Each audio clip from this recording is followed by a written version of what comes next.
A rancher finds a woman bound and beaten in a freight wagon dumped at his fence line, pinned to her dress, a receipt with his name forged on it. Someone didn't just sell her.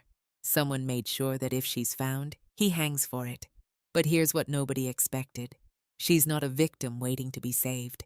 Hidden in the hem of her dress is a stolen ledger, and every line in it is a human life with a price tag. His name appears 3 times, 3 women, 3 transactions, and only one of them is still breathing. Now a guilt-wrecked widower and a woman who trusts no one must uncover a truth buried, literally, beneath his own land. Because the man behind it all, he's not hiding in the shadows. He's the most beloved man in town. This story teaches us that redemption isn't a single brave moment. It's the daily choice to stay, to try, to be worthy. And that trust, once shattered by the world, can only be rebuilt by someone willing to wait without demanding it. Welcome to Cowboy Dusk, where desert winds carry stories that cut deep and stay forever. Stories of the Old West, built on raw courage, broken people finding each other, the fierce bond between those who have nothing left to lose, and the quiet, stubborn love that grows where no one expected anything to survive. If these words stirred something in you, don't write off just yet. Subscribe and ring the bell so you never miss a story. Drop a comment. Tell us which moment gave you chills. Share this with a friend who believes people can still change. And that like button? It helps more lost souls find their way to this campfire. Until next time, we'll be waiting at dusk. This content was carefully researched, developed, and manually edited by our team to deliver meaningful stories with valuable life lessons. Every narrative is crafted to entertain, inspire, and empower our audience. We believe that great stories can change lives, and we are committed to bringing you content that matters. Thank you for being part of our community. Ethan Cole had begged God exactly once in his life the night Sarah died. God did not answer. So when the Almighty dropped a bound woman in a freight wagon at his fence line, Ethan did not take it for a miracle. He took it for a trap. The heat came early to the Arizona Territory that summer of 1882. It was the kind of heat that made the air shimmer above the hard pan and turned the distant mountains into wavering ghosts. By 7 in the morning, the sun had already baked the moisture from the ground, leaving the earth cracked and pale as old bone. Ethan stood at the eastern fence line with a pair of wire cutters in one hand and blood on the other where the barbed wire had torn through his glove. He had been out since before dawn, mending the section that the javelinas had pushed through 2 nights back, and his shirt was soaked through with sweat that the dry air pulled away almost as fast as his body could make it. The ranch stretched out behind him in every direction. 800 acres of scrubland and scattered grass that he worked alone. He had let the hired hands go 3 years ago after the funeral, unable to bear their pitying looks or their careful silences. Now it was just him and the cattle and the horses and the relentless Arizona sun. The cattle were in trouble. He could see it in the way they gathered near the eastern tank, crowding the water that got lower every day. The wells were dropping. He had measured the main well yesterday morning and found it down another 4 inches from the week before. At this rate, he would need to start selling off the herd within the month, or risk losing them to the drought. The ranch was dying, just like everything else he touched. He was twisting the last strand of wire into place when something caught his eye. Out past the fence, maybe a quarter-mile distant, something that did not belong. A dark shape against the pale morning landscape.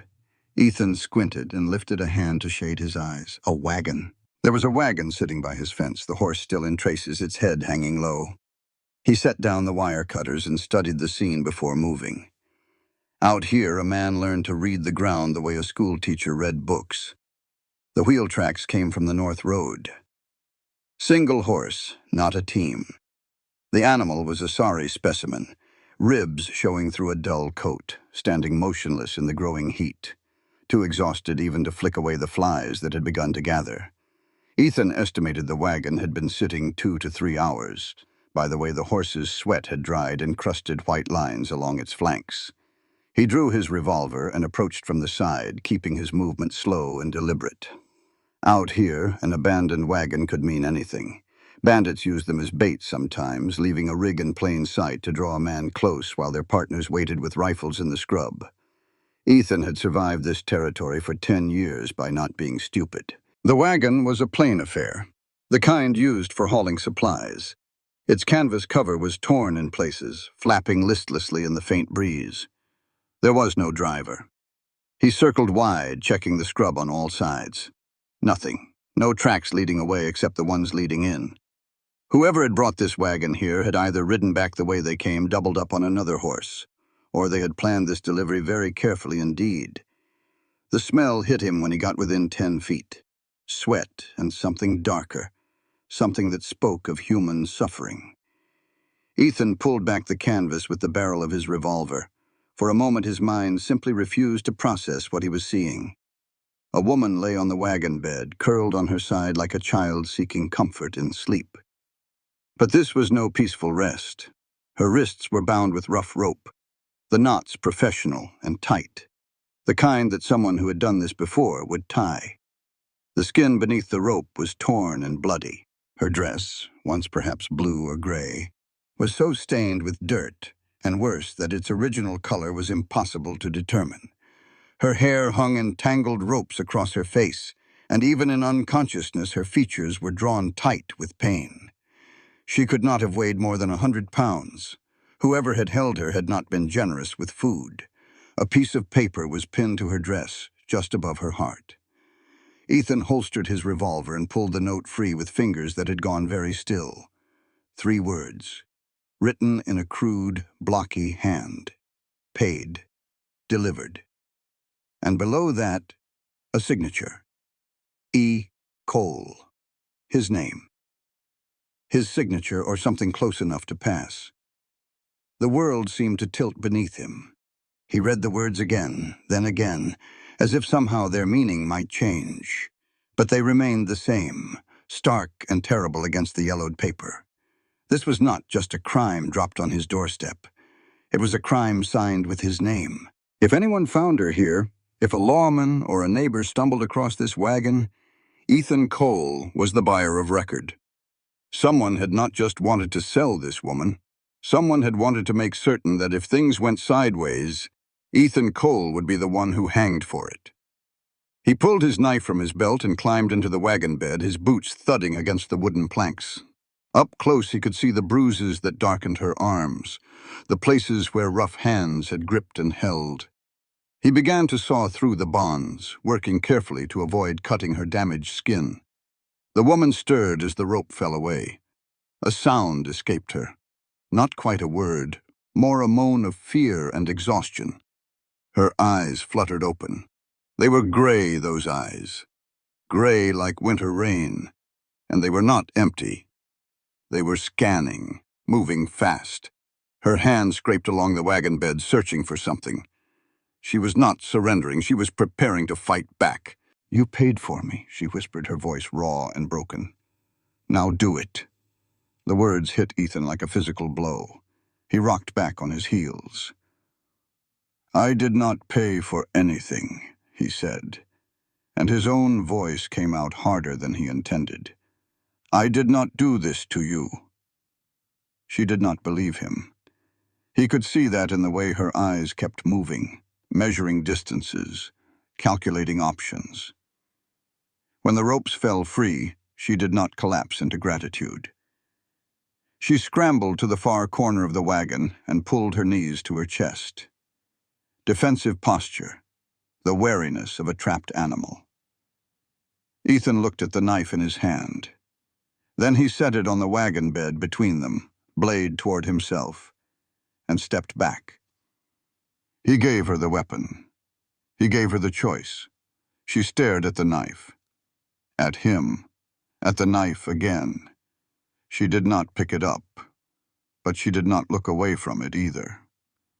Ethan climbed down from the wagon and stood in the brutal morning sun, the crumpled note still clutched in his fist. He looked out across his dying ranch at the cattle crowding the shrinking water tank, at the fence he had just finished mending, at the life he had built as penance for the one he had destroyed. Somebody had not just wanted to sell this woman. Somebody had wanted to make sure that if things went sideways, Ethan Cole would be the one who hanged for it. And standing here with a forged signature in his hand, and a broken stranger in a wagon, and the Arizona sun hammering down on both of them, Ethan understood something he wished he did not. This was not going to end quietly. Mara counted. 12 steps from the bed to the door, 8 from the door to the window, 20 to the knife he had left on the kitchen shelf. If she needed to run, she would run. If she needed to kill, she would kill. She had done worse things to survive. The rancher had carried her into the house like she weighed nothing, which was close to the truth. Weeks of road and rope and barely enough water to keep a person alive had pared her down to bone and sinew and the kind of desperate alertness that never quite turned off. He put her in a small bedroom at the end of a hallway that smelled of dust and disuse and something else underneath. Something faintly feminine. Lavender, maybe. Long faded. The room had a lock on the door. She turned it the moment he left. Then she conducted her assessment. The window was small, but she could fit through it. The drop to the ground outside was maybe 6 feet onto hard-packed dirt. Manageable. The bedroom had no weapons beyond the wooden chair by the small desk, which could be broken apart to make something sharp if necessary. Through the walls she could hear him moving in the kitchen, the clank of a pot, the splash of water. The house had 3 exits that she had counted on the way in. Front door, back door off the kitchen, and a side door near what appeared to be a mudroom.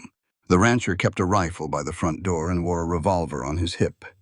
There was the knife he had placed on the kitchen shelf, the one he had used to cut her bonds. He had set it there deliberately, she was certain. Blade accessible, an offering or a test. She did not trust offerings. She did not trust tests. She had stopped trusting anything the day a hand wearing a gold signet ring had closed around her throat in a freight car, while a calm voice behind her counted out money in the dark. That hand did not belong to the rancher. She was almost certain of that. The rancher's hands were different. Rough, scarred from wire wide across the palm. Working hands.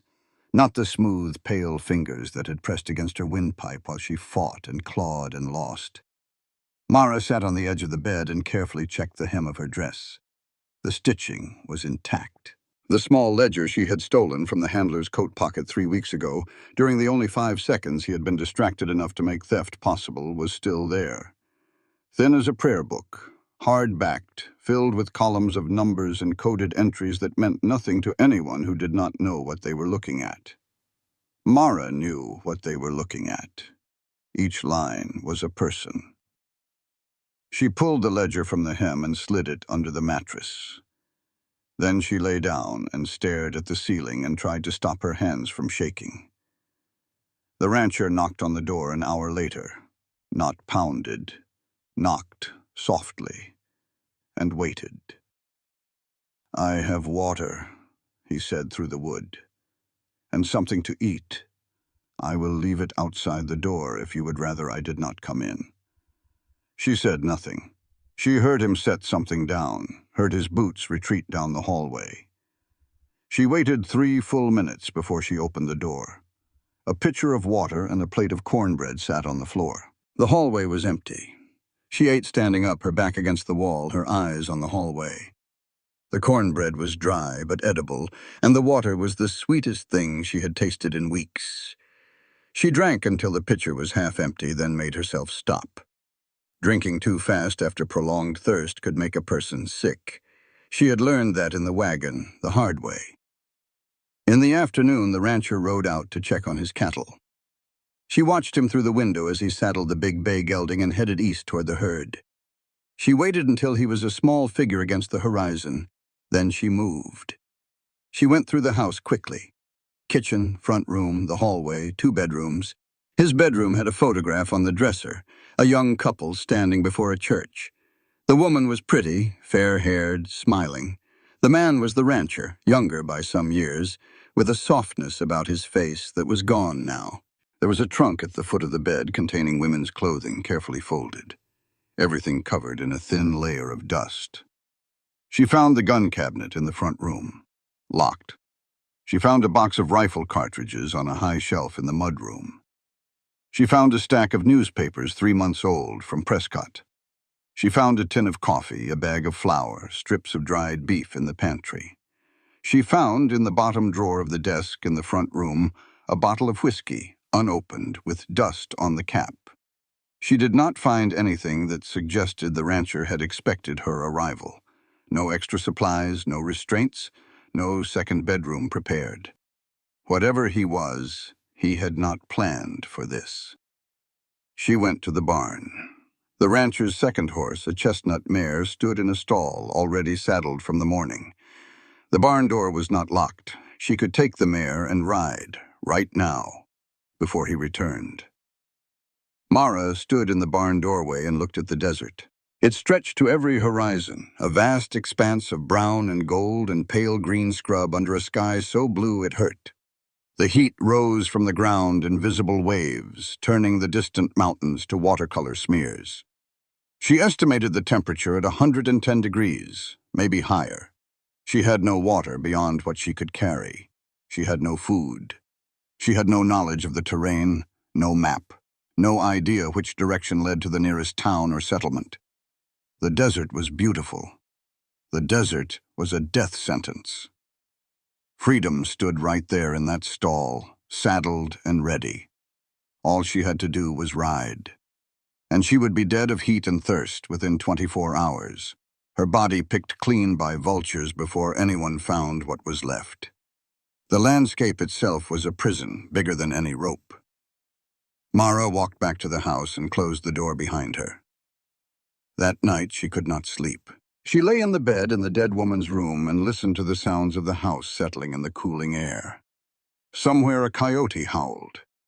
Then another, their voices tangling in the dark. The wind pushed at the windows and the timbers creaked like the bones of something old and tired. She was drifting, not quite asleep, when her mind went back to the freight car, the way it always did, the dark, the smell of unwashed bodies and fear, the hand with the gold ring, and the voice, the calm voice in the dark, saying names and numbers, names she had tried to remember, names she had carved into her memory like scratches on a wall. One of those names was Sarah. She had heard it spoken in the dark of that freight car, in the mouth of a man counting inventory. The coal job this time is different from the last one. The coal woman is already dead. The coal woman is already dead. She had not understood it then. She was beginning to understand it now. Outside her door, in the hallway, Ethan Cole sat with his back against the wall and his hands shaking. He had been there for an hour, unable to sleep, unable to stop himself from guarding the door of a stranger. And just before midnight, through the thin wood, he heard her murmur in the restless turning of bad dreams.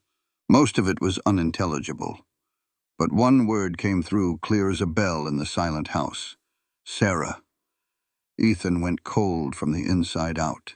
His dead wife's name, in a stranger's mouth, spoken like she had heard it in a place where names meant transactions, and transactions meant flesh. He sat there until dawn with his back against the wall, and his hands locked together to keep them from shaking, and he wondered what this woman knew about a death he had spent 3 years trying to outrun.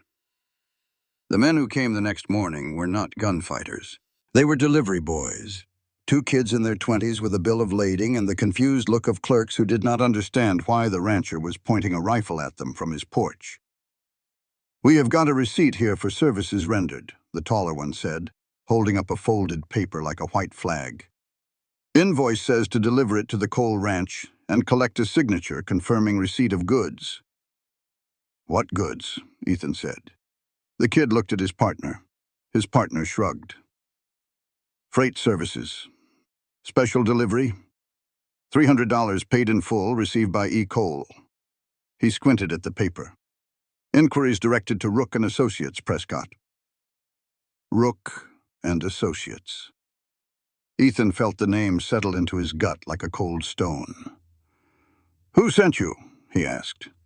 "We work for the general store. Mr. Holloway sends us out on delivery runs. This one was on the ledger when we came in this morning.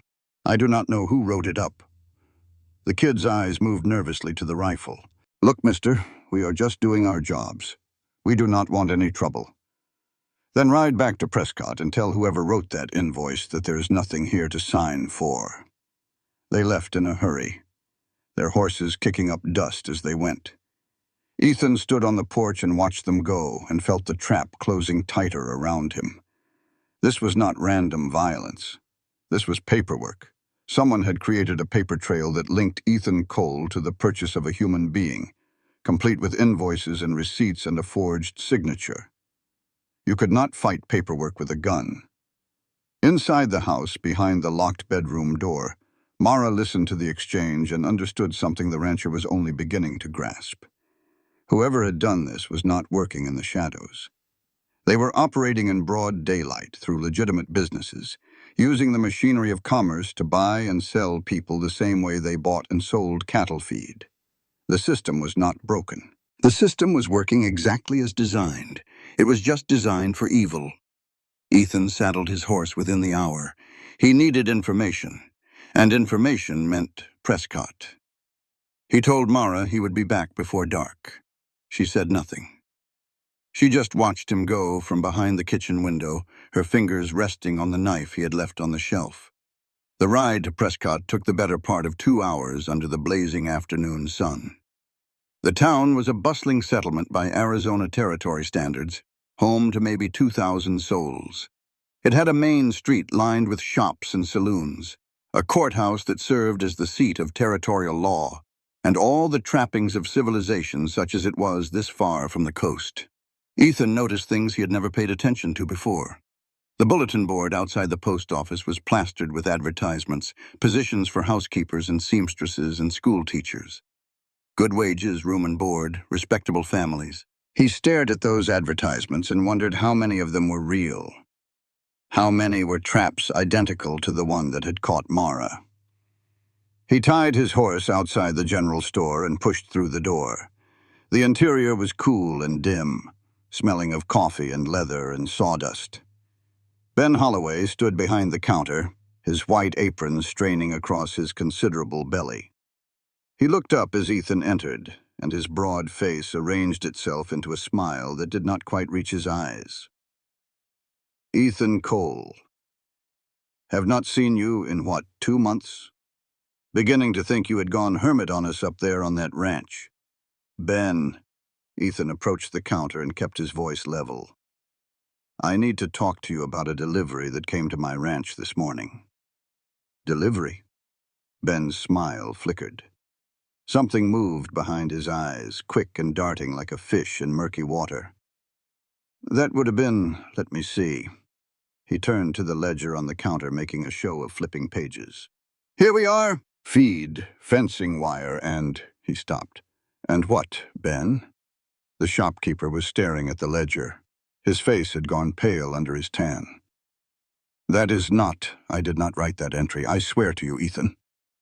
"But someone did. Someone with access to your ledger." Ben's hands were trembling. Ethan filed that away. The man was not just nervous. He was frightened.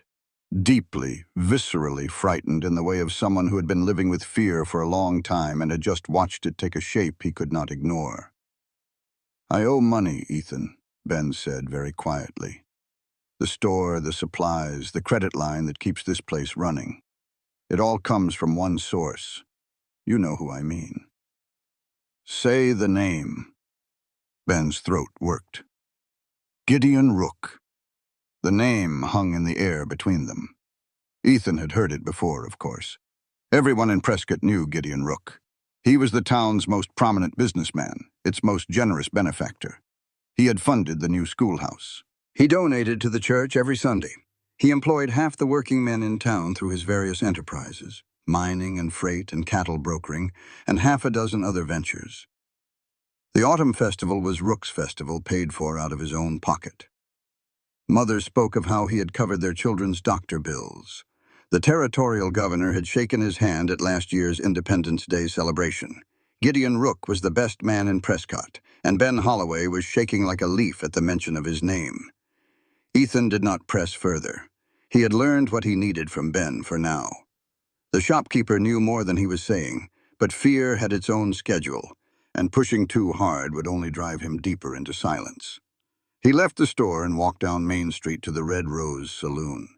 It was one of Prescott's larger establishments, a two-story building that had been painted red at some point in its history, though the color had faded to dusty pink under the sun. Music spilled from its open doors, a tinny piano playing something vaguely recognizable, along with the smell of whiskey and tobacco smoke. Ethan sat in a corner booth and ordered whiskey. The glass arrived, and he wrapped his hand around it and felt the old tremor start. 3 years since his last drink. 3 years since the night he had woken up on the floor of this very saloon with vomit on his shirt, and a stranger shaking his shoulder saying, "Cole, you need to get home. Something happened at your ranch." He stared at the whiskey. The amber liquid caught the light and threw it back, and he could feel the pull of it in his bones, in his blood, in the hollow place behind his ribs that had never quite filled back in after Sarah died. One drink to take the edge off, to quiet the noise in his head, to make the fear manageable. He set the glass down without drinking. It sat untouched for the rest of the hour, a tiny victory that no one witnessed. What he heard at the bar while he sat and listened was worse than anything Ben had told him. The people of Prescott loved Gideon Rook. Not feared him, not tolerated him, loved him. A woman at the next table was telling her friend about how Rook had paid for her son's surgery after a mining accident. A pair of ranchers argued good-naturedly about whether Rook's autumn festival or his Christmas party was the better event. The bartender, when asked, described Rook as the finest man in the territory. Maybe Mara was wrong. Maybe her memory had been distorted by trauma, by weeks of captivity and deprivation. Maybe someone was using Rook's name the same way they had used Ethan's. The doubt sat in his stomach like spoiled meat. He left the saloon as the sun was dropping toward the western peaks. In the alley behind the courthouse, a figure stepped out of the shadows and nearly earned a bullet for his trouble. "Easy, Cole." The voice was young, strained, frightened. "It is just me. Tom Sutter." Ethan lowered his hand from his revolver. Tom Sutter was the deputy sheriff of Prescott, a lean-faced young man of about 29 with nervous eyes and the perpetual half-starved look of someone who slept badly and ate worse. He was generally regarded as honest but ineffective, a man who followed rules because he lacked the courage to break them. "You are asking about Rook," Tom said. It was not a question. "I am. Do not. Not here. Not where anyone can hear you." Tom glanced both ways down the alley, a gesture so practiced it had become automatic. "If you want to live, go back to your ranch and forget about it." "A woman was delivered to my property yesterday," Ethan said, "bound and beaten, and left at my fence like a sack of grain. My name was on the paperwork. My money was used to pay for her. And you want me to forget about it?" Tom's face tightened. Something moved in his eyes that might have been shame or might have been desperation. "Ask the girl you brought home," he said. "Ask her what she is hiding in her dress." Then he was gone, melting back into the shadows, like he had never been there at all. Ethan rode home in the gathering dark, Tom's words turning over in his mind. Ask her what she is hiding in her dress. How did the deputy sheriff of Prescott know anything about the woman at Ethan's ranch? How did he know she was hiding something? He pushed the horse harder than he should have, a bad feeling building in his chest with every mile. The ranch house was dark when he arrived. He dismounted and approached carefully, one hand on his revolver. The front door was unlocked, which meant nothing. He had not locked it when he left. But inside, something was wrong. Items had been moved. Not much, not obviously. The chair by the window was 2 inches further from the wall than he had left it. The stack of newspapers on the desk was turned the wrong way. The tin of coffee on the shelf had been shifted to the left. Someone had been in his house while he was gone, someone careful, someone who did not want to be noticed, but not careful enough. And on the kitchen table, sitting in the exact center like it had been placed there with deliberate precision, was a single flower, A columbine, blue and white, freshly cut. Ethan stared at it, and the blood drained from his face. Columbine had been Sarah's favorite flower. She had planted them along the front porch every spring.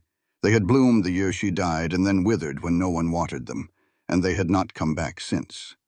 Someone had entered his home. Someone who knew about Sarah.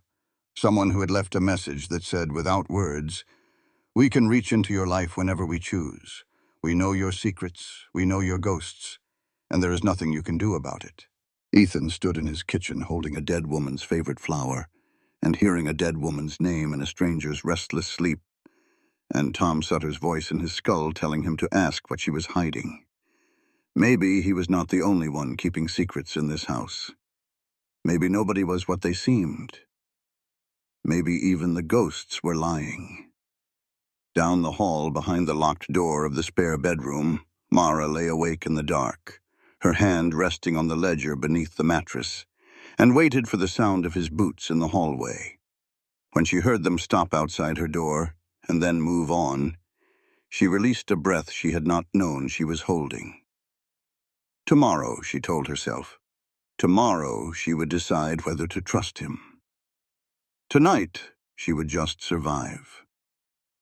She heard him pacing outside her door at 3 a.m, not searching, just standing, breathing. Then the creak of floorboards as he walked away.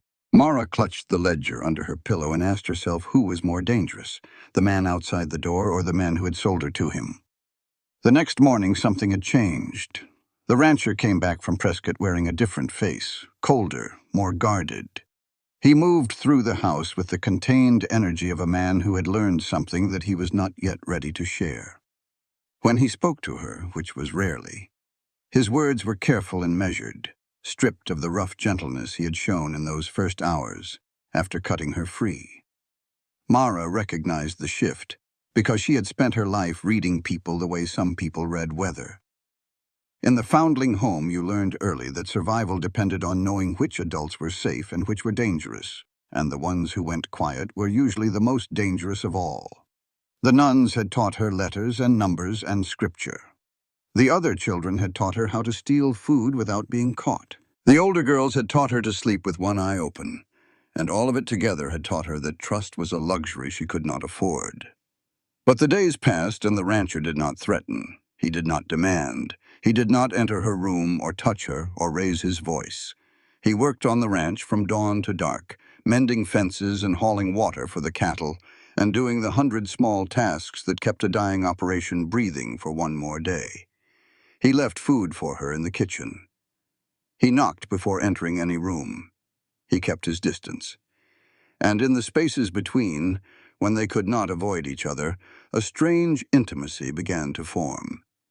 Not the intimacy of words or touch, but the intimacy of shared labor. Mara could not sit idle. The foundling home had burned that out of her before she could walk. She helped cook, using skills learned from a childhood of institutional kitchens.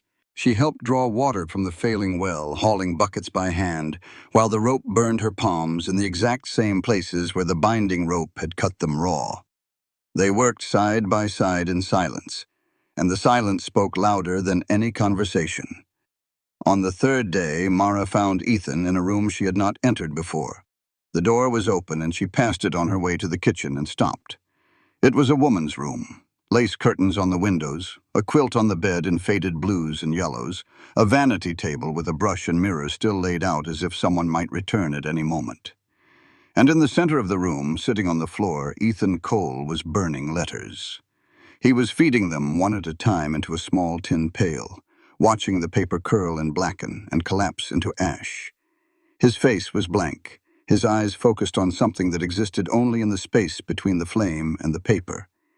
He did not hear her approach. Mara saw one line before the page was consumed.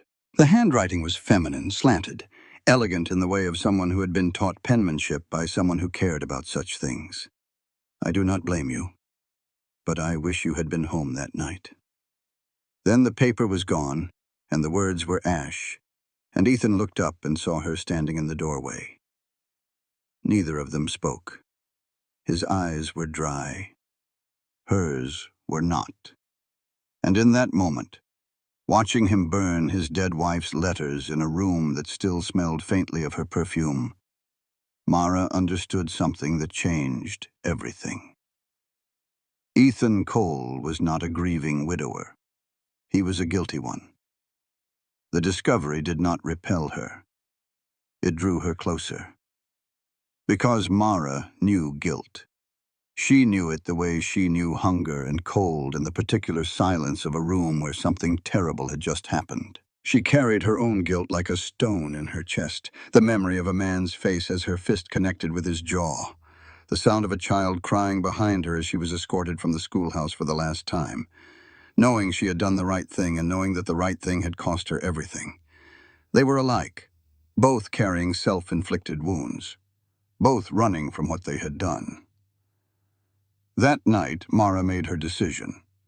She pulled the ledger from beneath the mattress and carried it down the hallway to the kitchen where Ethan sat at the table with a cup of coffee growing cold before him. She set the ledger in front of him without ceremony or explanation. "You want to know what I have been hiding," she said. "Here."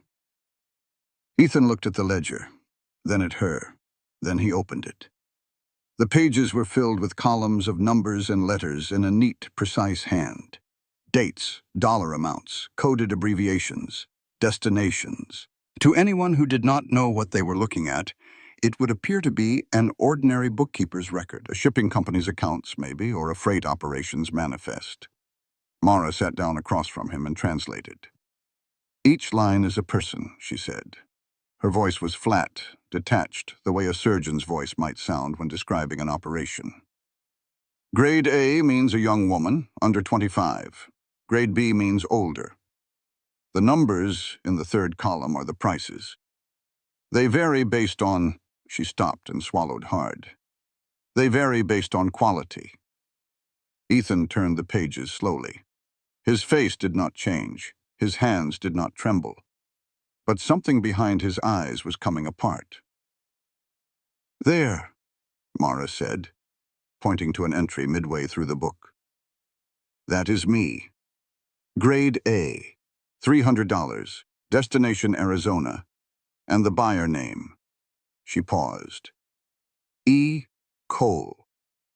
Ethan stared at his own name on the page. Then he turned more pages and found it again and again, 3 times. 3. His name appeared in that blood-soaked ledger 3 separate times, spanning 18 months of entries, 3 transactions, 3 women, and only one of them was sitting at his kitchen table. "The 2 before me," Mara said quietly. "Where are they?" Ethan had no answer. But he was thinking about the bones they would later find beneath his own land, and the question would haunt him for weeks. There was more. Ethan asked about the name she had spoken in her sleep, the name that had kept him awake in the hallway for 3 nights running. Sarah, his dead wife's name, in a stranger's mouth. Mara did not remember the dream. But when he said Sarah Cole aloud, something clicked behind her eyes. A memory surfacing from the dark waters of the freight car. "One of the handlers said something during the journey," she said slowly, reaching back through the fog of exhaustion and terror to find the words. "He was talking about the delivery, about me. He said, the Cole job this time is different from the last one. The Cole woman is already dead. The Cole woman is already dead." They sat in the kitchen with the ledger between them and the silence pressing in from every side, and both of them understood. Whatever connected Ethan Cole's name to this ledger went deeper than a forged signature. It went all the way back to Sarah.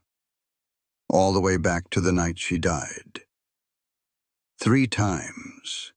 His name appeared 3 times in the blood ledger. Ethan stared at the entries, and his hands did not tremble because what terrified him was not the enemy out there. What terrified him was the question. The 2 women before Mara. Where were they now? The wedding took place on a Tuesday. in a church where termites had eaten clean through one leg of the altar table, witnessed by a minister whose breath sat heavy with gin. Mara thought, this is exactly the kind of wedding I deserve.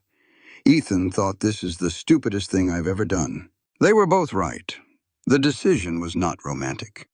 It was arithmetic. Cold, practical, survival arithmetic, the kind you did with your life on one side of the equation and the grave on the other.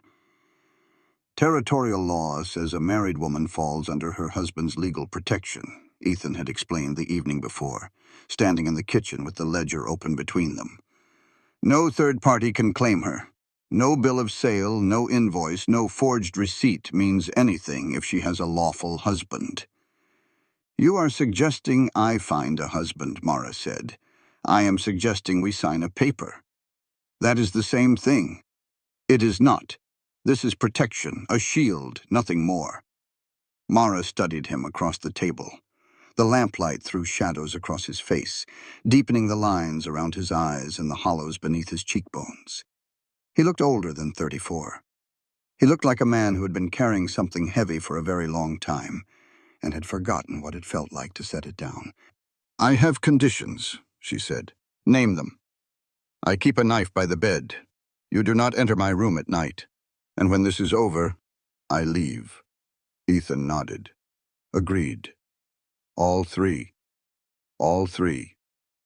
She held his gaze for a long moment, searching for the lie she expected to find. When she did not find it, she was not reassured. She was confused. In her experience, men who made promises they intended to keep were rare as rain in this desert. Then let us get it done, she said. They rode to Prescott the next morning. The church was a small clapboard structure on the edge of town, its steeple slightly crooked from a windstorm 2 years prior. Reverend Parker was a nervous young man who appeared to have been recently acquainted with the contents of a gin bottle. His wife served as witness, stifling a yawn behind her hand. Mara wore one of Sarah's dresses. There was nothing else. Her own clothes were rags, and the only women's garments in the house belonged to a dead woman. Ethan had found the dress in the trunk at the foot of his bed, a simple blue calico that Sarah had worn for Sunday visits to town.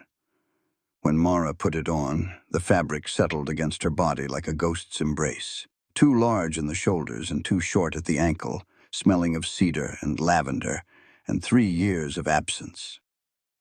Neither of them spoke about it. The silence carried more weight than any words could have. The ceremony took 7 minutes, words spoken, paper signed, ring improvised from a twist of copper wire that Ethan fashioned on the spot, because neither of them had thought of rings, and the minister required something. And then it was done.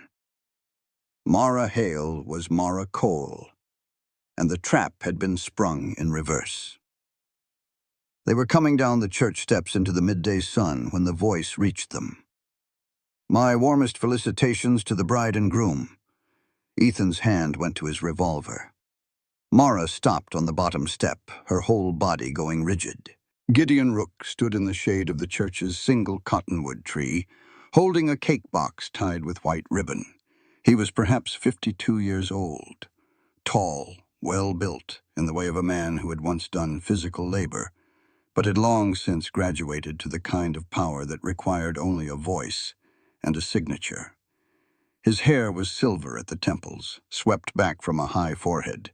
His eyes were the pale blue of a winter sky, beautiful and utterly cold. He was smiling. I heard the happy news and could not let the occasion pass without a small token of my regard, Rook said, extending the cake box. From Prescott's finest bakery. Please accept it with my compliments. The casual warmth of the gesture was more terrifying than any threat could have been. It said, I know everything. I see everything. I can reach you whenever and wherever I choose. And I'm not worried. Ethan did not take the box. I do not recall inviting you. Weddings are community affairs, Mr. Cole. The joy of a union belongs to us all. Rook set the box on the church railing with the careful precision of a man who was accustomed to having things placed exactly where he wanted them. I wish you both every happiness." He turned to go, then stopped. His eyes moved to Mara, and something shifted in his expression. The cold amusement softened into something else, something almost human. "You remind me of my daughter," he said quietly. "Same age, same eyes." He paused, and when he spoke again, his voice held a weight that seemed to come from somewhere deep. "I hope the man who bought you treats you better than the man who bought her." Then he was walking away, his boots crunching on the gravel path, leaving Mara frozen on the church steps with those words ringing in her ears. Rook had a daughter. Someone had bought her. The monster had his own wound.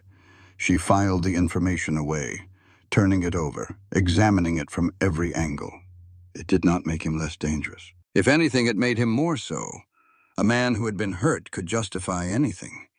Ethan was loading the horses when Rook circled back one final time. This time he spoke to Ethan alone, his voice pitched low enough that Mara could not hear from where she stood. "Mr. Cole, I know you believe you are doing the right thing. I respect that." Rook adjusted his cufflinks, a gesture of such practiced elegance that it seemed almost unconscious. "But you should know, your first wife also thought she was doing the right thing." Then he tipped his hat and walked away. And Ethan stood in the sun with the reins in his hands, and the air squeezed from his lungs, and the ground tilting beneath his feet. Your first wife also thought she was doing the right thing. What did Rook know about Sarah? What had Sarah done? They rode home in silence. Mara noticed that Ethan's hands on the reins were shaking so badly the leather was trembling against the horse's neck. She did not ask why. She had learned that everyone has the right to keep their own darkness. That night, Ethan walked the perimeter of the ranch as he had every night since Mara arrived. The stars were thick overhead, the Milky Way a river of light pouring across the black sky. He checked the barn, the corral, the water tank. Everything in order, everything quiet. Then he reached the eastern fence, the spot where the wagon had been found. And he stopped. Something hung from the fence post. White fabric, moving in the night wind. He approached slowly, his hand on his revolver, his heart hammering. It was a dress. A white dress, old, stained at the hem with something dark. Not the dress Mara had worn today. A different dress, smaller, meant for someone younger or thinner. No note, no explanation. Just a woman's dress hanging from the fence post where a woman had been delivered like cargo, moving in the desert wind like a ghost trying to get someone's attention. Rook's message was clear. Mara was not the first, and she would not be the last. Ethan pulled the dress from the post and stood there in the dark, holding it, and the weight of it seemed far heavier than cloth and thread should be. Somewhere in the house behind him, Mara lay in the dark with a knife in her hand and her eyes wide open. And she heard, or imagined she heard, him whisper Sarah's name into the night. She asked herself the question that would keep her awake until dawn. Did she just marry a man trying to save her, or a man trying to destroy himself? The first cow died on Tuesday, the second on Wednesday. By Friday, Ethan found 7 carcasses along the dry creek bed, bellies bloated, eyes clouded white. He knelt beside the nearest one and smelled the water in the seep pool where the animals had been drinking. It had the faint, bitter almond scent that he recognized from his days working the mines near Wickenburg. Arsenic. Someone had poisoned the water. Rook did not need to send gunmen. He only needed to kill the livelihood. Ethan stood in the brutal midday sun and looked out over his herd and counted the cost. 7 dead already. More would follow if the remaining cattle drank from the same source. He needed to fence off the creek bed, move the herd to the western pasture, find clean water somewhere on the property, and do it all before the sun killed what the poison had not. He also needed to accept what this meant. Rook was not going to be reasonable. Rook was not going to accept the marriage and move on. Rook was going to systematically dismantle Ethan's life, piece by piece, until there was nothing left.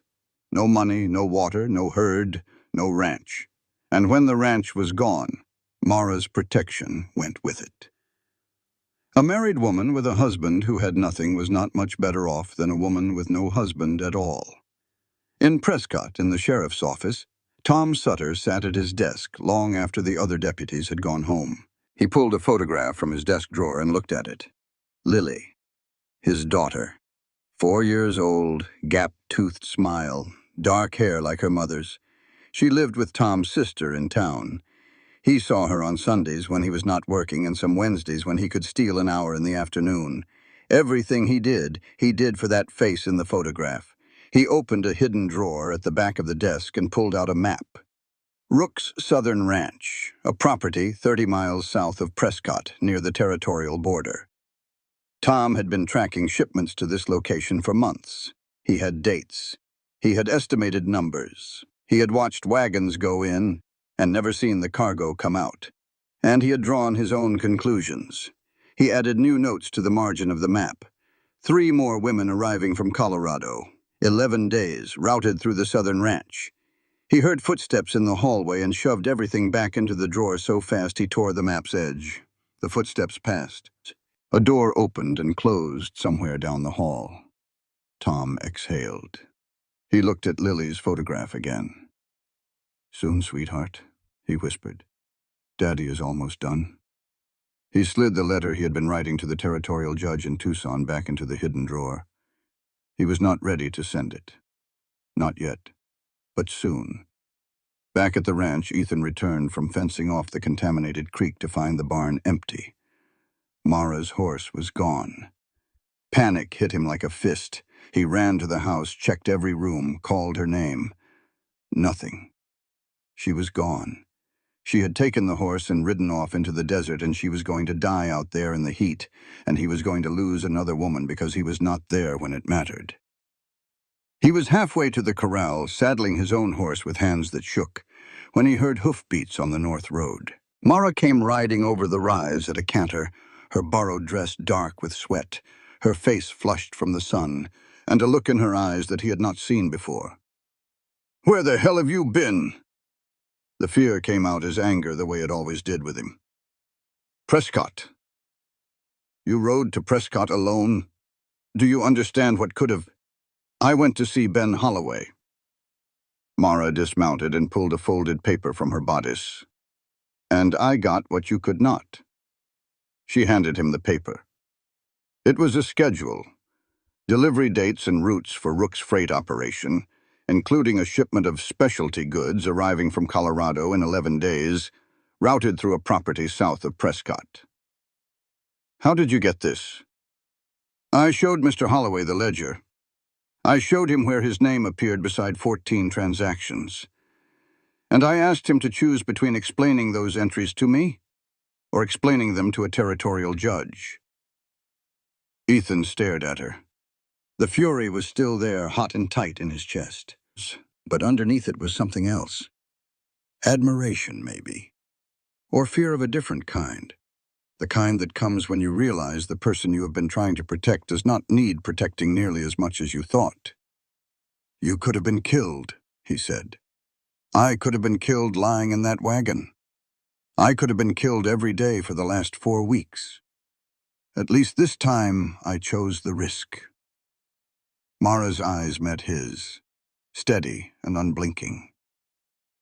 "I am not going to sit in that house and wait while you decide what is best for me. I did not survive what I survived to become somebody else's package." He wanted to argue. He wanted to tell her it was too dangerous, that she needed to stay at the ranch where he could keep her safe. But the words died in his throat because he heard them for what they were. The same words a man says when he cannot control the situation and cannot admit it. The same impulse that had kept him drinking while Sarah managed the ranch alone, the belief that he knew better, that his judgment was sufficient, that the people around him should defer to his decisions. He swallowed the argument and nodded. "We need water," he said instead. "Clean water. The wells are poisoned and the creek is contaminated. If we do not find another source, the remaining cattle will be dead within the week." "There is a geological formation on the western side of the property," Mara said. I noticed it when I was walking the fence line. Limestone over sandstone, with a visible seep line where the two layers meet. In Missouri, I taught my students about aquifer structures. If we dig at the right point along that seep, we should hit water within 10 feet. Ethan looked at her. A schoolteacher from Missouri who could read geological formations and interrogate shopkeepers, and survive 4 weeks in a freight wagon and still come out fighting. He had married this woman on paper as a legal strategy, and she was turning out to be the most formidable person he had ever met. They started digging the next morning. It was brutal work. The ground was hard-packed clay over rock, and every shovelful had to be fought for. Ethan dug while Mara hauled the dirt up in buckets using a rope and pulley rigged over a frame of fence posts. The sun was merciless. They worked in shifts, one digging while the other rested in the thin shade of a canvas tarp. And by the end of the first day, they were 4 feet down with blistered hands and aching backs, and nothing to show for it but a hole in the ground. The second day, they hit 5 feet, 6 feet. At 7 feet down, the shovel struck something that was not rock. Ethan felt it before he saw it. A different resistance, a different sound. He cleared the dirt away with his hands and then stopped. Bones. Human bones, brown with age, half embedded in the clay. And near them, a scrap of rotted fabric that might have been a money pouch. And something small and round and metallic. A wedding ring. Gold. Tarnished almost black. An engraving on the inside, too worn to read clearly. Mara looked down into the hole from the rim and the color left her face. She did not speak. She did not need to. They both understood what they were looking at. Someone had been murdered and buried on this land, someone who wore a wedding ring, someone whose death had been hidden in the earth like a shameful secret. If Ethan had not found Mara in that wagon, she might be in this ground right now. And Ethan understood something worse. This had happened on his land, under his feet. While he was drinking himself blind in Prescott and drowning in self-pity, someone had been killed and buried not a quarter mile from his front porch. He had not noticed. He had not cared enough to notice. The evil had not happened in some distant place. It had happened right here, and he had been too lost in his own wreckage to see it. They kept digging, past the bones, past the remnants of a life that had ended in this unmarked grave. At 9 feet, the earth turned dark and wet. At 10 feet, water began to seep in around the edges of the hole. By noon of the third day, they had a functioning well, muddy but flowing, and the first clean water the ranch had seen in weeks. But the cost of finding it hung over them both. A life had been traded for water, a body for a well, and the questions that body raised would not be answered for weeks yet. It happened late in the afternoon of the third day. Mara was hauling a bucket of muddy water to the surface, the hemp rope burning across her palms when the smell hit her. Not the smell of the well, the smell of the freight wagon. Hemp and dust and sweat and darkness. It came without warning. One moment she was working, arms straining against the weight of the bucket. The next moment she was gone. Her eyes were open, but she was not seeing the Arizona sky, or the rim of the well, or Ethan's face looking down at her from above. She was seeing the inside of the wagon, the canvas ceiling, the ropes, the darkness that pressed in from every side. Her hands locked around the rope, and she could not let go. She could not move. She could not breathe. Ethan climbed down to her. He did not touch her. He talked, low, steady, like a man calming a spooked horse. He talked about the weather, the cattle, the new well, anything and nothing, words that meant nothing except I am here, and you are safe, and the wagon is gone. It took 10 minutes for her to come back. When she did not explain. She picked up the shovel and went back to work. He did not push. Some things do not need words. That evening, for the first time since she had arrived at the ranch, Mara did not lock her bedroom door. Ethan heard the bolt not slide home. The smallest silence, the loudest sound. He did not enter, but he slept. For the first time in 3 years, he actually slept. The woman arrived at the ranch at dawn, red-eyed, hands trembling, smelling of laudanum and sleepless nights. She came on a borrowed horse that looked nearly as spent as she did, and she did not bother with introductions. "I know where he keeps them," she said, before Ethan could ask her name. "I know because my sister is one of them." Her name was Pearl Morgan. She was 31 years old, though she looked a decade older. Her dark hair was shot through with gray and pulled back in a knot that was coming apart. Her clothes were respectable but rumpled, the kind of clothes a woman put on when she had not slept and did not care. She ran a boarding house in Prescott, a legitimate business that served as cover for the only thing in her life that actually mattered. Finding Rose. Rose Morgan had been 22 years old when she disappeared. A seamstress, quick with a needle and quicker with a laugh, the kind of woman who drew people to her without trying. She had answered an advertisement in a newspaper. Good wages, room and board, respectable establishment. The same trap, the same lie, the same disappearance into silence. Pearl had come west 3 years ago to find her. She had never left. She had never stopped looking. But the woman who sat in Ethan's kitchen that morning was not the sharp-eyed investigator Mara had expected. Pearl was ragged, worn through. The thick folder of evidence she pulled from her saddlebag was extensive but disorganized, and when she began to explain her findings, her thoughts jumped and circled back on themselves like a dog chasing its own tail. Mara recognized the signs. She had seen them in the foundling home, in the older children who had been through too much and come out the other side with something broken inside that did not show on the surface. Pearl was running on willpower and laudanum, and the kind of desperate hope that eats a person alive from the inside out. But then Mara brought out the ledger. She set it on the table beside Pearl's papers, and the two women began comparing notes. And what they found made both of them sit back in their chairs. The codes in Mara's stolen ledger matched the names and dates in Pearl's records. Independently collected from different sources covering different time periods, the two sets of evidence corroborated each other. Names that appeared as coded entries in the ledger matched real women who Pearl had tracked down as missing. Dates of transactions aligned with dates of disappearances. Destinations in the ledger corresponded to locations Pearl had identified as points in Rook's distribution network. Alone, either set of evidence could be dismissed. Together, they were devastating. Pearl talked about Rose, and the telling was hard. She started, stopped, took a drink from the small brown bottle she carried in her pocket, started again. Her voice cracked and went flat by turns. Mara, the former schoolteacher, did what she did best. She listened. She took notes. She reorganized Pearl's fractured narrative into chronological order, turning chaos into clarity with the patient. Methodical skill of a woman who had spent years making sense of things for children who could not make sense of them on their own.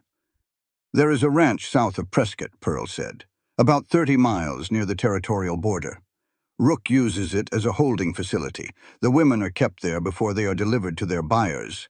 I believe Rose was taken there." Pearl paused, her dark eyes burning with a ferocity that had not been extinguished by 3 years of failure. "And I believe the proof that can bring Rook down is there as well. In a strongbox. The original transaction records, buyer names, real contracts, everything." The room went quiet as the implications sank in. Ethan spoke first.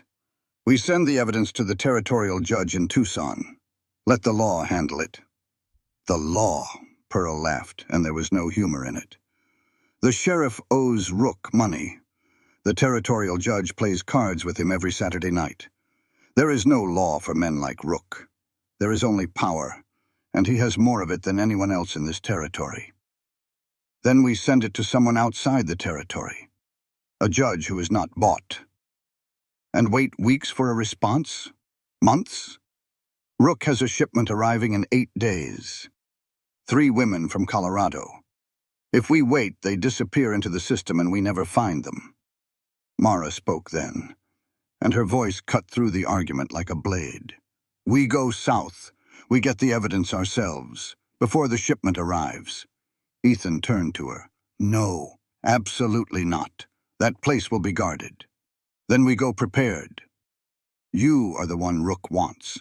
You cannot. I am the one who can read the ledger codes. I am the one who can identify which documents matter. Without me, you would not know what you were looking at. The argument built from there. Three people with three different goals pulling in three different directions. Ethan wanted safety and caution. Mara wanted action and evidence. Pearl wanted Rose at any cost. It was the first time Ethan and Mara truly fought. Not the careful negotiation of strangers sharing a house. Not the polite tension of two people who did not trust each other. This was real. This was raw.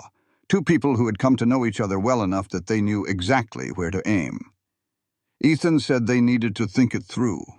He said they needed a plan, a proper plan. Not a headlong charge into a guarded compound.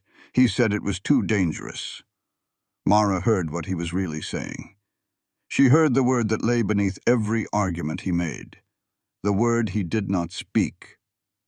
Control. He wanted to control the situation because he was afraid, because losing control was what had killed Sarah, because if he could just manage everything, decide everything, keep everyone in their proper place, then nobody would get hurt this time. You want to wait, she said, and her voice had gone cold. You want to send a letter and hope someone cares. Just like you sat by your wife's bed and hoped she would get better. She saw his eyes go dead. She saw the light in them snuff out like someone had pinched a candle flame. She knew she had crossed a line. She did not take it back. You are not saving me, Ethan. You are saving Sarah. And I am not Sarah. The silence that followed was the loudest thing Mara had ever heard. Ethan sat at the table with his hands flat on the surface and his eyes fixed on a point somewhere beyond the wall. And the look on his face was the look of a man who had just been hit with a truth so sharp it had gone straight through his armor and into the soft parts underneath. Because it was true. He had been projecting his guilt onto Mara, using her rescue as proxy atonement for the woman he could not bring back. Every decision he made about Mara's safety was really a decision about Sarah's. Every time he said, "I will protect you," what he meant was, "This time I will not fail." And Mara had seen through it in the space of a single sentence. Pearl looked between the two of them and had the wisdom to say nothing. After a while, Mara went outside. She sat on the edge of the new well with her back to the house and her face to the desert, and the weight of what she had said pressing down on her like a physical thing. She had spoken the truth. But the truth had teeth, and sometimes it bit the hand that wielded it. She sat there for 30 minutes. The sun moved across the sky. The shadows shifted. Inside the house, she could hear Pearl talking to Ethan in a low voice, though she could not make out the words. Then the kitchen door opened and closed. Footsteps on the dry ground behind her. The soft clink of crockery being set down. Ethan placed a cup of coffee on the stone rim of the well beside her. Then he turned and walked back inside without saying a word. Mara looked at the cup. Steam rose from the dark surface in the still air. She picked it up and held it in both hands and felt the warmth seep into her palms where the rope had cut them raw and the blisters from the shovel were just beginning to heal. Coffee. Such a small thing, but it said everything that words could not. I am still here, even though you hurt me. I am still here even though you told me the truth about myself, and the truth was ugly. She drank the coffee. It was strong and slightly bitter, and the best thing she had tasted since the water he had given her on the first day. When she went back inside, the argument was over. They were going south, all three of them, together. They did not make up. They just mounted the same horses the same morning and rode the same direction because neither one would let the other go alone. That was maybe the closest thing to love either of them had ever known. The journey south was 3 days of hard riding through the Sonoran Desert. The landscape was a cathedral of thorns and heat. Saguaro cactus stood like sentinels along the ridgelines, their arms raised against the sky. Mesquite and Palo Verde and Ocotillo lined the trail, their branches armed with spines that tore at clothing and skin alike. Gila monsters lay in the shade of rocks, their black and orange bodies looking like something painted by a vengeful god. The heat was relentless, pressing down from above and radiating up from below, turning the air between sky and earth into a shimmering oven that sucked the moisture from a person's body faster than they could replace it. They rationed water carefully, 2 canteens each, refilled at the infrequent streams and seeps they found along the trail. It was not enough, but it was what they had. Ethan took the watch each night, sitting with his rifle across his knees while the fire burned down to embers. On the second night, Mara took the watch instead, and when Ethan started to argue, she gave him a look that ended the discussion before it began. He slept. Not well, but he slept. And when he woke at dawn to find her still sitting by the dead fire with the rifle across her lap and her eyes scanning the horizon, he understood something that had been building in him for days. She was not someone who needed to be managed or protected or controlled. She was someone who needed a partner, an equal, someone who trusted her enough to sleep while she kept watch. He was not that person yet, but he was beginning to want to be. Pearl rode with them, and the journey nearly killed her. Not the heat or the terrain, but the withdrawal. She had been taking laudanum daily for 2 years, and stopping cold on the trail was a torture that the desert's cruelty could not match. By the second day, she was shaking so badly she could barely hold the reins.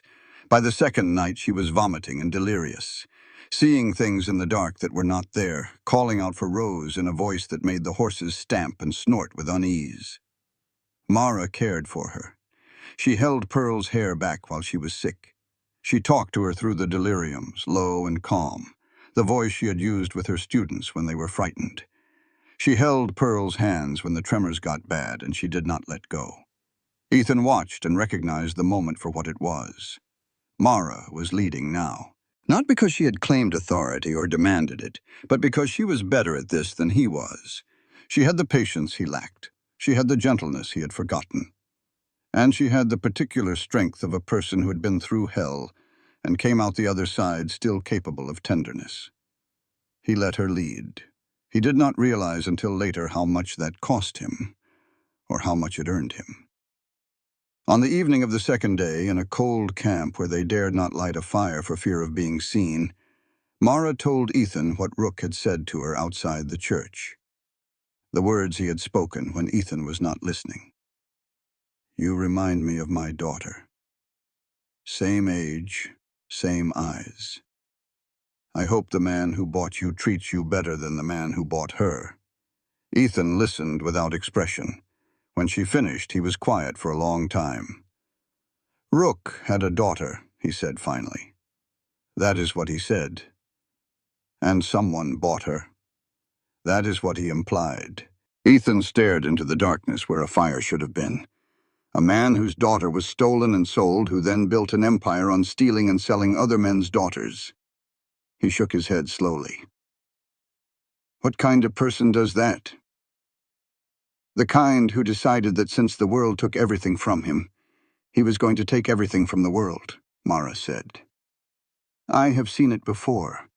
In the foundling home, the children who were hurt the worst sometimes became the cruelest.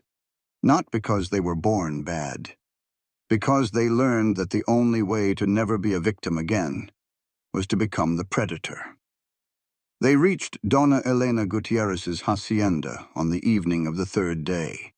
It sat in a valley near the territorial border, a sprawling adobe compound surrounded by irrigated fields that looked impossibly green after 3 days of desert brown. Elena herself was a formidable woman of 58, with iron-gray hair and the bearing of someone who had spent decades commanding respect from men who did not want to give it. She already knew about Rook. She had been fighting him in her own way for years, running a quiet network that helped trafficked women escape south through Mexico. She had lost 2 of her own men to Rook's guards in a previous attempt to penetrate the southern ranch. "The property is 30 miles north of here," Elena told them, spreading a hand-drawn map on her kitchen table. "Rook keeps it well guarded. There are buildings where the women are held and a main house where the records are kept. The strongbox is in the main house, in a room behind the office.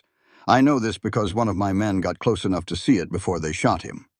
The map showed the layout: outbuildings, a corral, guard positions that Elena's scouts had identified over months of observation.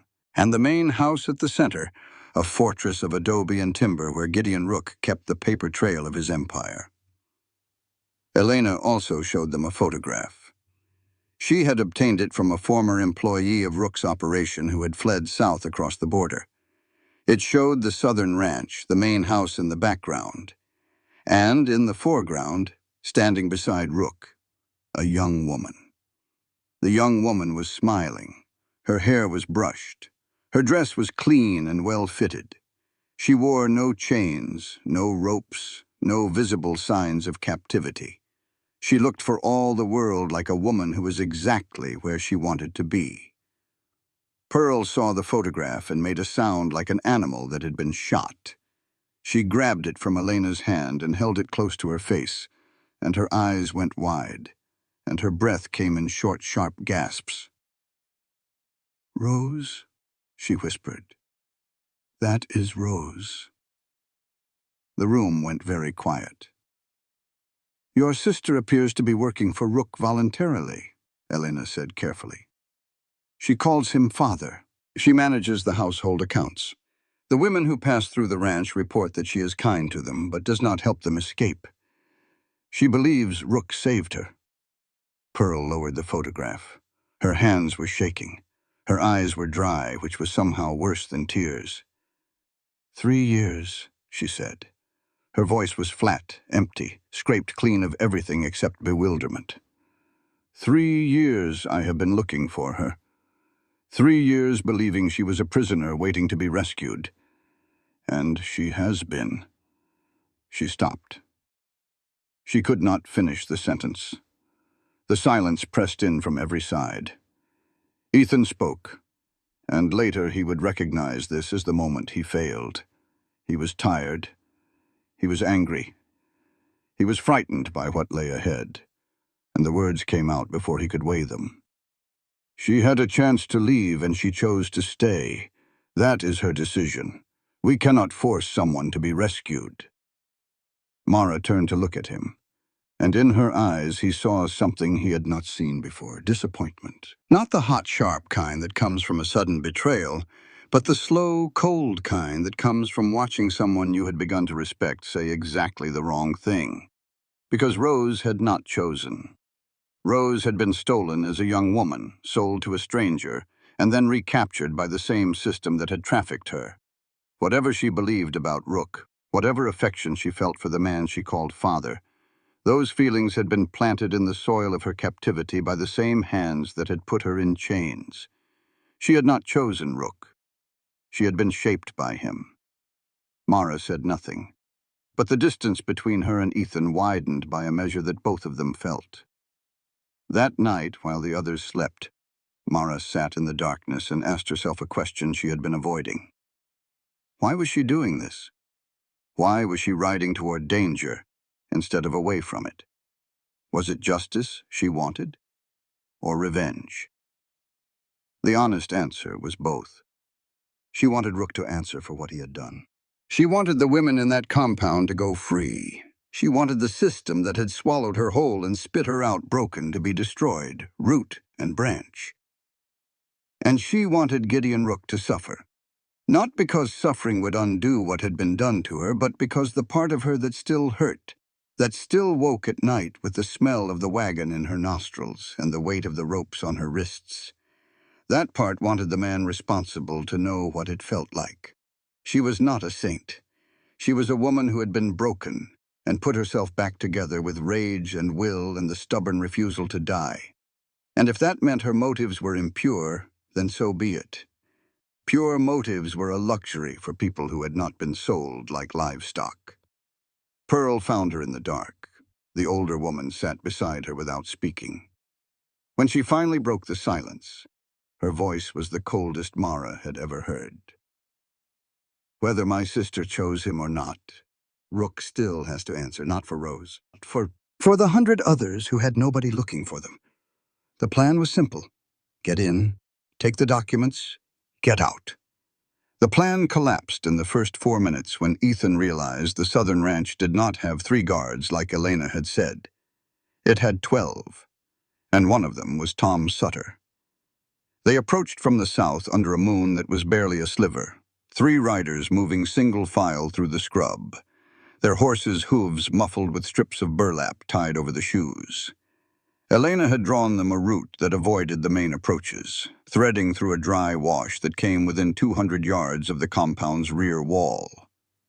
Ethan spotted the first problem through his field glass.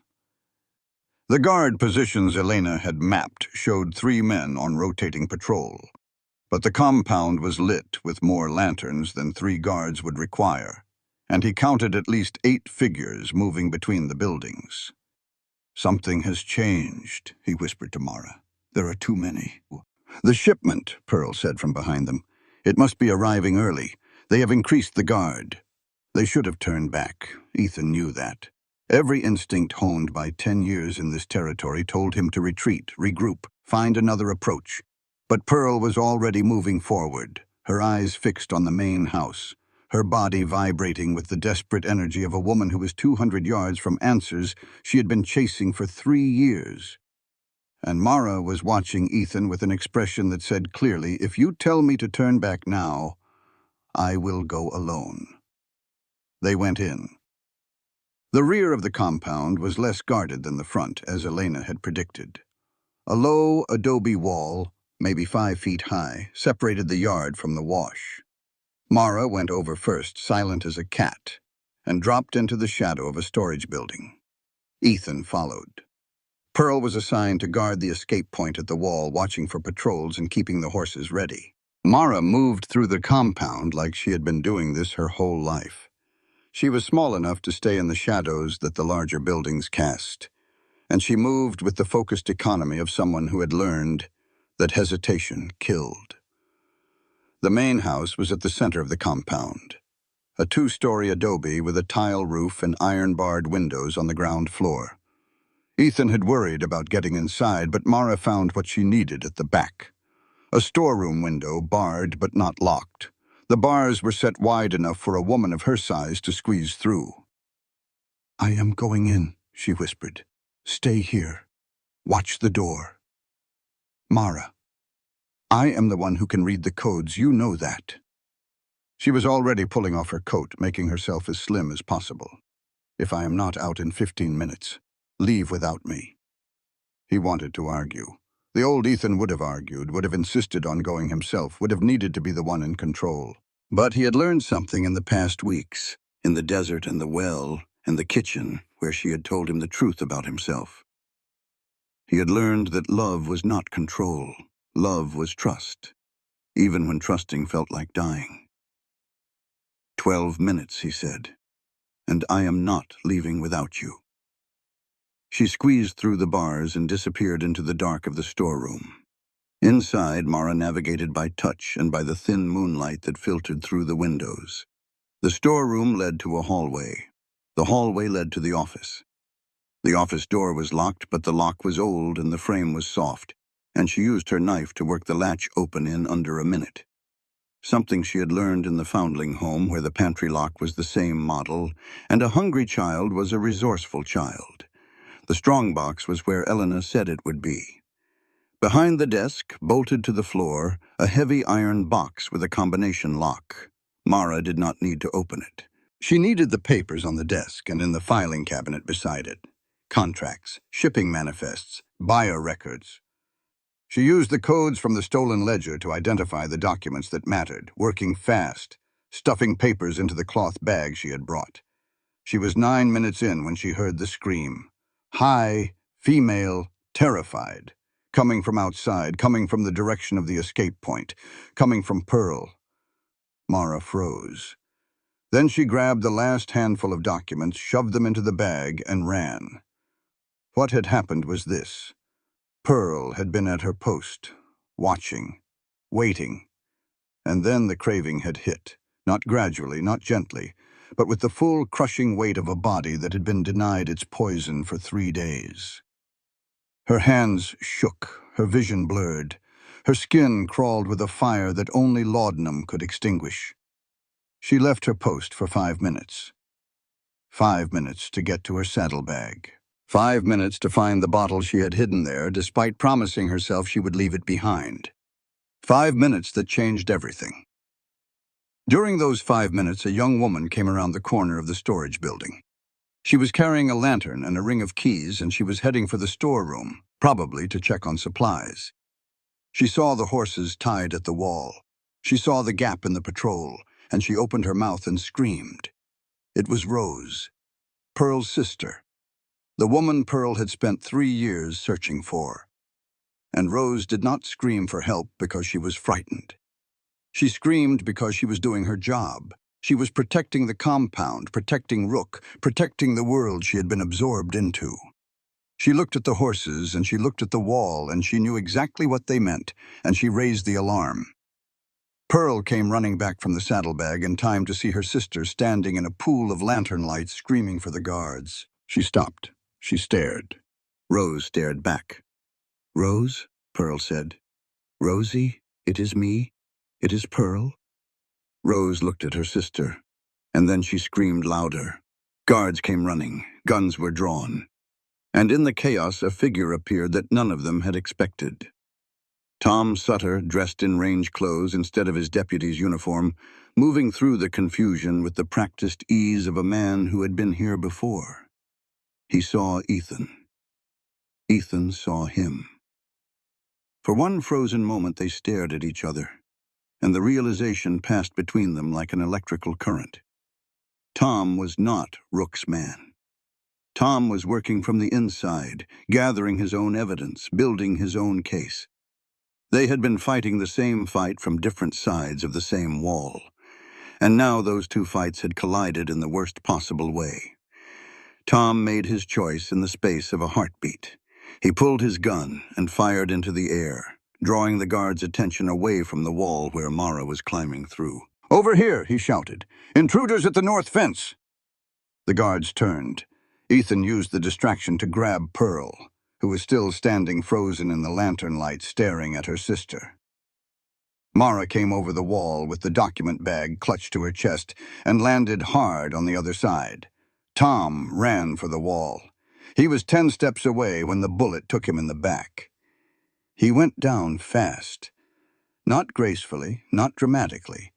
He just stopped moving forward and started moving down, his legs folding under him, his hands reaching for something that was not there.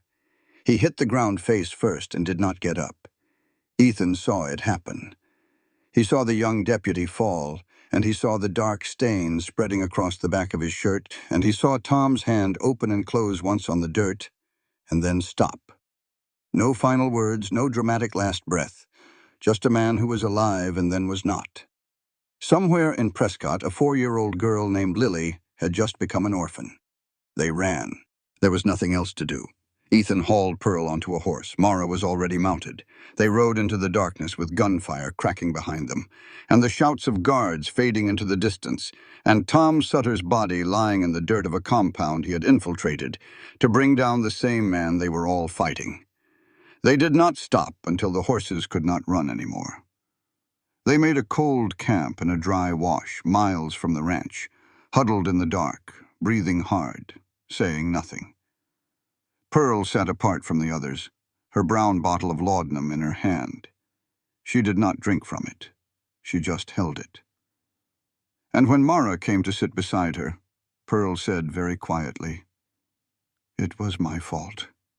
If I had been at my post, Rose would not have seen the horses. The alarm would not have gone up. That man, the deputy, he would still be alive." Mara said nothing. There was nothing to say. It was true. Ethan sat on the other side of the camp with Tom Sutter's blood still on his boots, and a truth grinding through his mind like a millstone.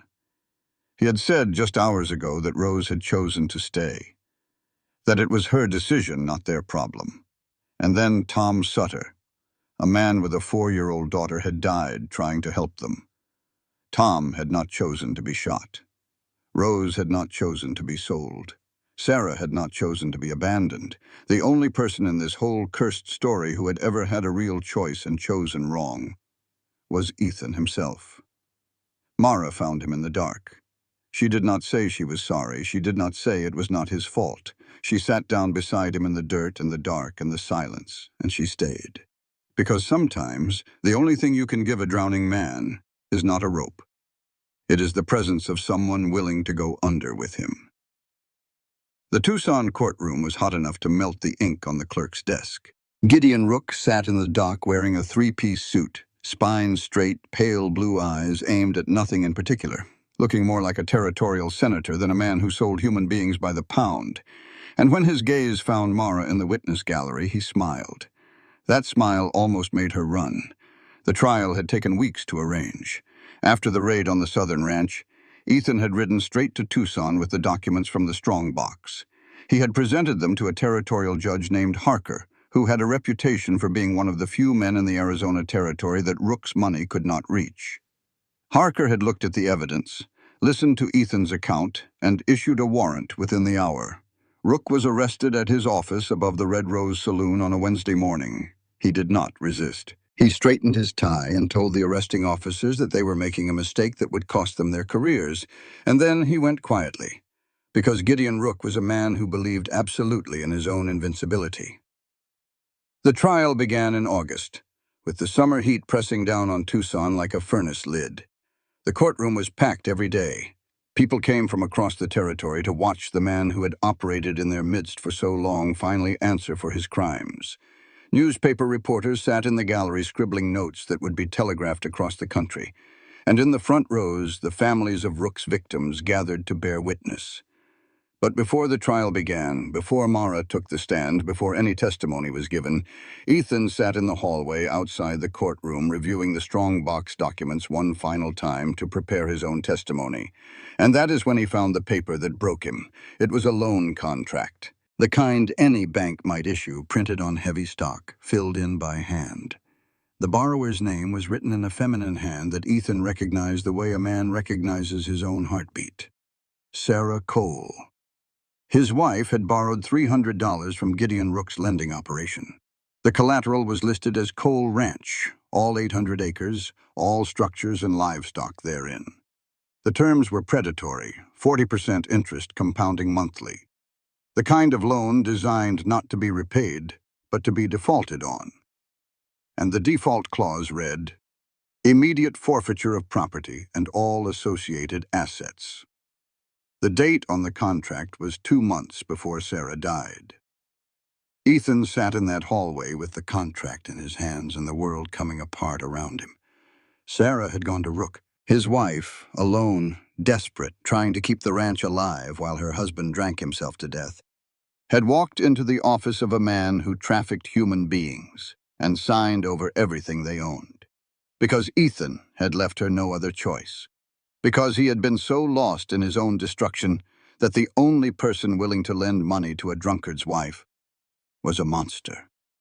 The night Sarah died, the robbery that was not a robbery, Rook had come to collect. And Sarah, who had been trying to do the right thing, who had been trying to save the ranch that Ethan was too drunk to save himself, had paid the price. Everything traced back to him.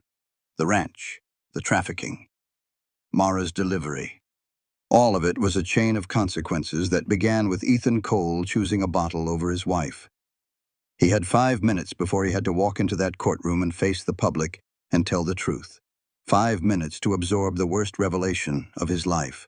5 minutes to fall apart inside and then reassemble himself enough to stand upright and speak. Mara found him in the hallway. She saw the contract in his hands. She saw his face. And she understood without being told. She sat down beside him. She did not speak.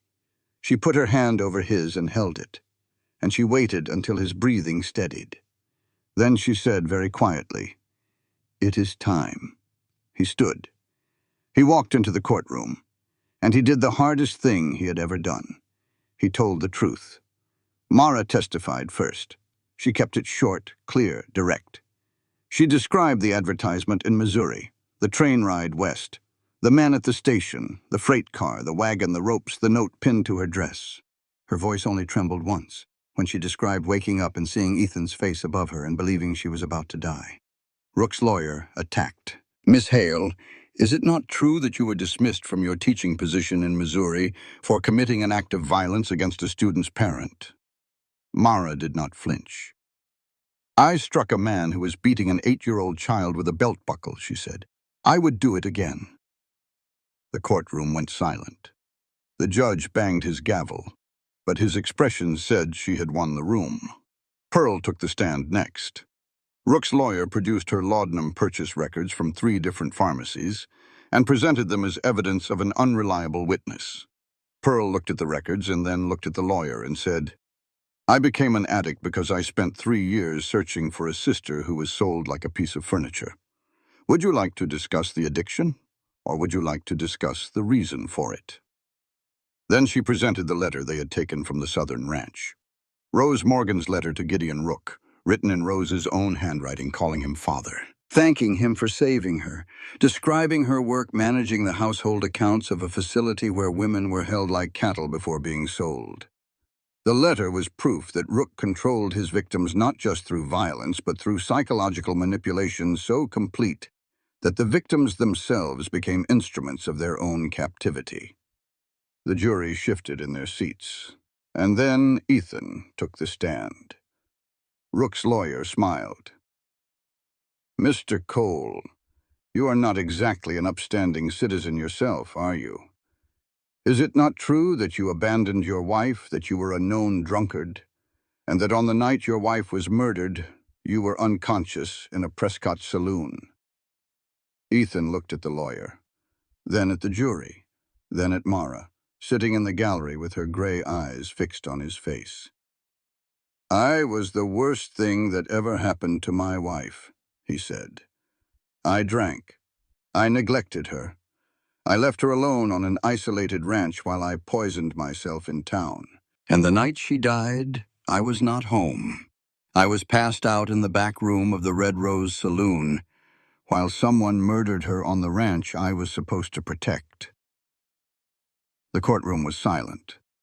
Not the silence of shock, but the deeper silence of people hearing a truth they had not expected. "But the fact that I failed my wife does not diminish what Gideon Rook has done," Ethan continued. His voice was steady now, quiet, the voice of a man who had come through the worst of himself and found something on the other side.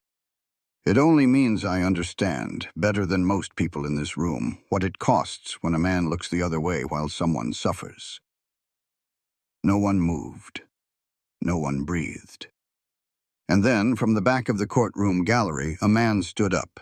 Ben Holloway, the general store owner from Prescott.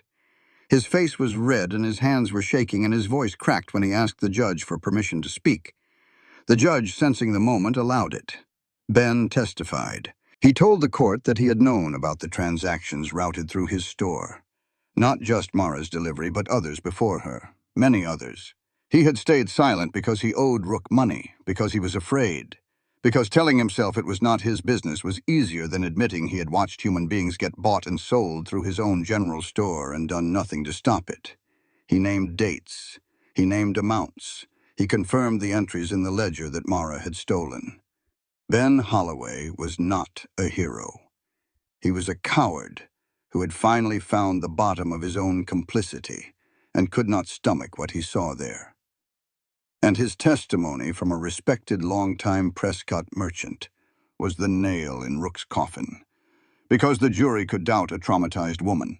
They could doubt an opium addict. They could doubt a self-confessed drunkard. But they could not doubt one of their own. The jury deliberated for less than 2 hours. Guilty. On all counts: trafficking, kidnapping, fraud, conspiracy. The foreman read the verdict in a voice that shook, and the courtroom erupted. The judge sentenced Gideon Rook to 25 years at the Yuma Territorial Prison, the most infamous institution in the territory.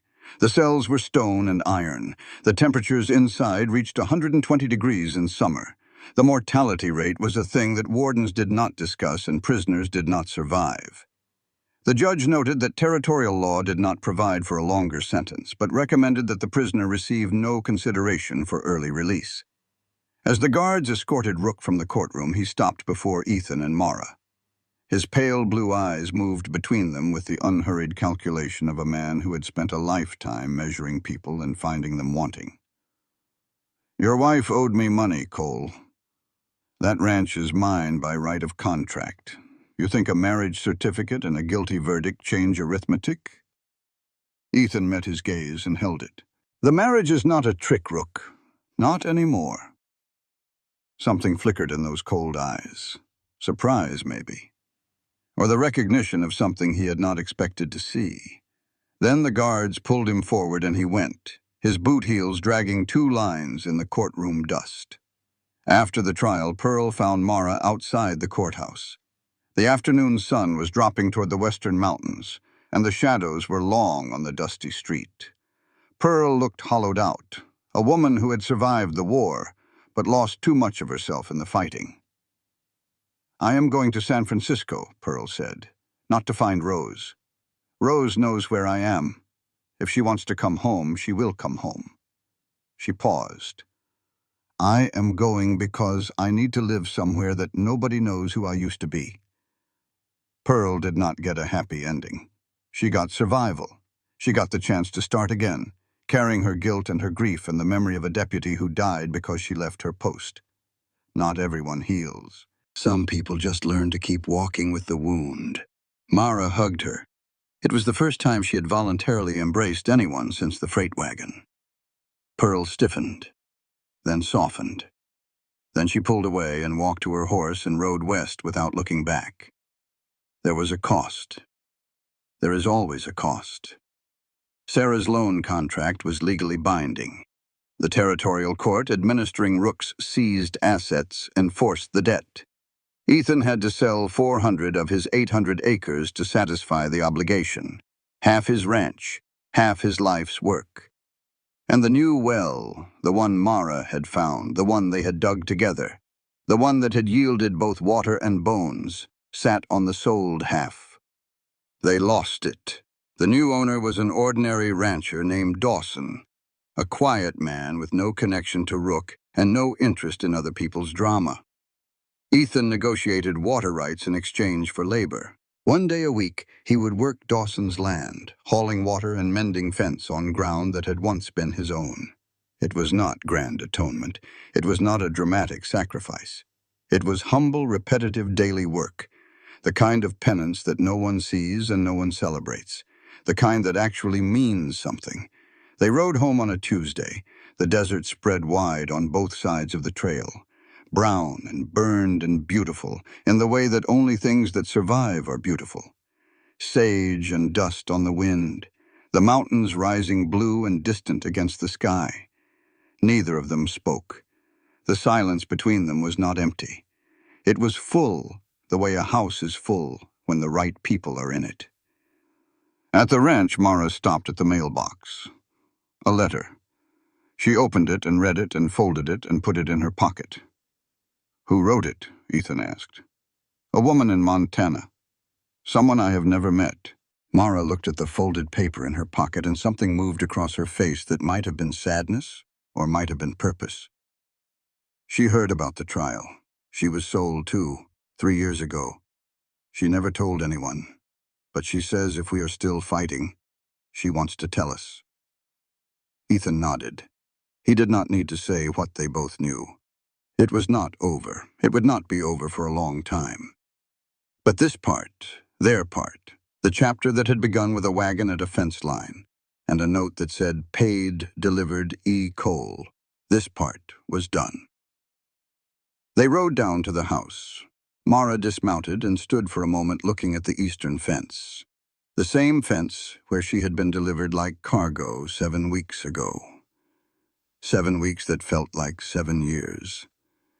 She walked to the fence post and pulled down the old sign. Cole Ranch.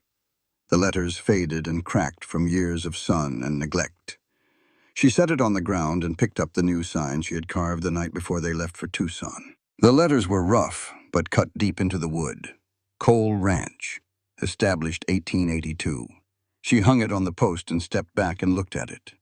The year they had truly begun. Not the year the ranch was built. Not the year Ethan and Sarah had arrived. The year two people who had no reason to trust each other decided to try anyway. Ethan stood behind her. He looked at the sign. He looked at the desert. He looked at the woman wiping sweat from her forehead with the back of her hand, a hand still scarred from rope. "Your hands are cold," he said. She turned, held her hand out, said nothing. He took it. She leaned her head against his shoulder, slowly, carefully, as if testing whether it was strong enough. It was. The sun dropped behind the mountains. The desert turned the color of old copper. Somewhere a coyote called and another answered, and the sound carried across the empty land like a conversation between two creatures who had found each other in the vastness and were letting the world know. Ethan Cole did not deserve the woman beside him, probably never would, but every day he would try. Every day he would rise early, mend fence, haul water from a well on another man's land, and choose. Choose to stay. Choose to try. Choose to be worthy. Beside him, Mara closed her eyes. In her pocket, a stranger's letter lay folded small, proof that sometimes a fire lit in the right place throws light further than the one who struck the match could know. She breathed. Just breathed.